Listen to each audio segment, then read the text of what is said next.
आशीष मिश्रा पर पुलिस का शिकंजा कला। तो पुलिस जांच में आशीष मिश्रा पर सख्त धाराएं लगी हैं, तो हत्या और हत्या के प्रयास की धाराएं बढ़ी हैं। आपराधिक साजिश रचने में भी धारा बढ़ाई गई है। तो लखीमपुर खीरी पुलिस की जांच में बड़ा खुलासा हुआ है। प्लानिंग करके किसानों पर गाड़ी चढ़ाई गई।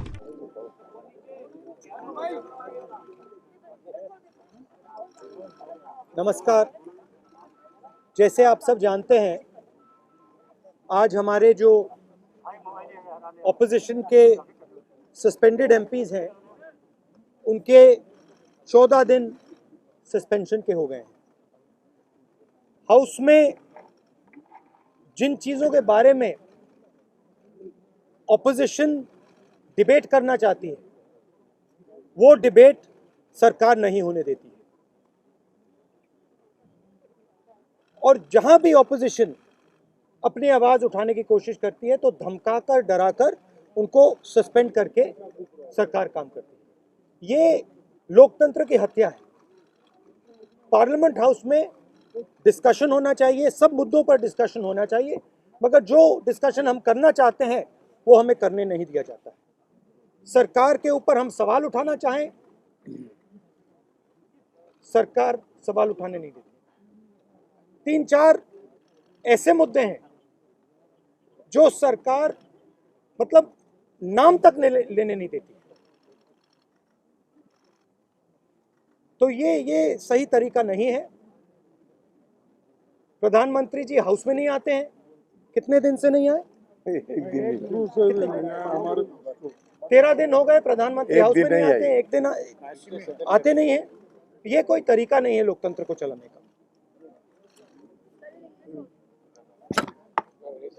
We have here our suspended members. This is a symbol of the democracy of this country. This is the symbol of the crushing of the voice of the people of India. They've been suspended now for 2 weeks. They are sitting outside. Their voice has been crushed. They've done nothing wrong. We are not allowed to discuss important issues in Parliament. We are not allowed to debate things in Parliament. Bill after bill after bill after bill is just passed in the din. This is not the way to run Parliament. The Prime Minister doesn't come to the House. And any time we want to raise an issue of national importance, we are just not allowed to do so. It's a very unfortunate killing of democracy that is taking place. एक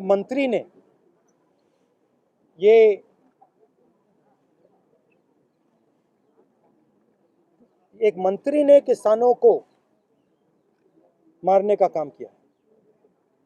प्रधानमंत्री जानते हैं, उनके साथ उनकी team में है। हमने कहा उस समय भी डिस्कशन नहीं होनी थी। जैसे इनको चुप किया है, वैसे ही उस समय भी हम सबको चुप किया था। हम यहां भी आए थे। हमने कहा था कि देखिए, चर्चा करने दीजिए। सच्चाई सबको मालूम है। सच्चाई ये है कि किसानों के खिलाफ 2-3 बड़े पूंजीपति खड़े हैं। नरेंद्र मोदी जी आगे हैं। मैं भी सोच रहा था, इनको राज्यसभा के चेयरमैन ने नहीं निकाला है, इनको प्रधानमंत्री ने भी नहीं निकाला है, इनको उस शक्ति ने निकाला है जो किसान की कमाई और किसान की आमदनी चोरी करना चाहती है। इसलिए यहां बैठे हैं। प्रधानमंत्री इंप्लीमेंटर है, चेयरमैन इंप्लीमेंटर है। शक्ति, जैसे हिंदू धर्म में शक्ति होती है, हर व्यक्ति के पीछे शक्ति होती है। दुर्गा की शक्ति होती है, लक्ष्मी की शक्ति होती है, वैसे ये पूंजीपतियों की शक्ति है। वो मुखौटा है। आप प्रधानमंत्री को देखते हैं, कल आपने देखा गंगा जी में जाके स्नान किया। वो शक्ति का इंप्लीमेंटर है।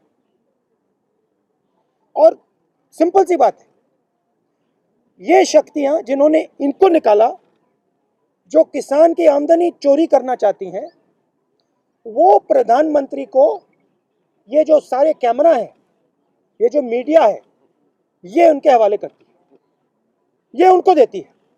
ये शक्ति कहती है देखिए मीडिया में किसी और का चेहरा नहीं आएगा, किसी और नेता का चेहरा नहीं आएगा, बस आपका चेहरा आएगा। गंगा में कोई भी स्नान कर दे, वो टीवी पे नहीं आ सकता, मगर अकेले प्रधानमंत्री गंगा में स्नान करेंगे, पूरा हिंदुस्तान देखेगा, पूरा हिंदुस्तान देखेगा। क्योंकि एक प्रधानमंत्री के पीछे पूंजीपतियों की 2-3 शक्ति है, और उन्होंने इन कैमराओं को कैप्चर कर रखा है, और उन्होंने इन लोगों को, जो जनता की आवाज है, उनको पार्लियामेंट से बाहर निकालकर गांधी स्टैचू के पास बैठा दिया। ये सच्चाई है, और देश को और किसानों को ये सच्चाई पहचाननी पड़ेगी। लखीमपुर का जो मुद्दा है वो आप पार्लियामेंट में उठाएंगे ना? पार्लियामेंट में उठाएंगे, उठाने नहीं देंगे। हम दो हमारे दो, उठाने नहीं देंगे। 4 लोग उठाने नहीं देंगे, इनको बाहर कर देंगे। लखीमपुर खेरी पे डिस्कशन नहीं होगा, चाइना पे डिस्कशन नहीं होगा, किसानों पे डिस्कशन नहीं होगा, नहीं हो सकता। कैसे होगा? इसका क्या मतलब है? कोई मतलब नहीं। ये तो अब बिल्डिंग है, म्यूजियम है, म्यूजियम है अब। राहुल जी, मेरा सवाल यह है कि लगातार आप सीतापुर, लखीमपुर खीरी गए, हिरासत में भी लिया गया आपके नेताओं को। 12 लोगों को एसआईटी ने कहा कि सोची समझी साजिश के तहत इन लोगों ने गाड़ियों से किसानों को रौंदा। अब सवाल यह है कि लगातार आप संसद के भीतर, संसद के बाहर ये मांग करते रहे कि जो मौजूदा गृह राज्य मंत्री हैं उनको तत्काल प्रभाव से बर्खास्त किया जाए, वो अभी ऐसा हुआ नहीं। आगे अब आप जब इन्होंने अपनी जीप किसानों के ऊपर चलाई, इनके पीछे कौन सी शक्ति थी? छूट किसने दी? किस शक्ति ने उनको, कितने दिन हो गए, किस शक्ति ने उनको जेल से बाहर रखा आज तक? कौन सी शक्ति है ये? वही शक्ति है जिसने इनको निकाला। Thank you sir. Thank you. Thank you so much.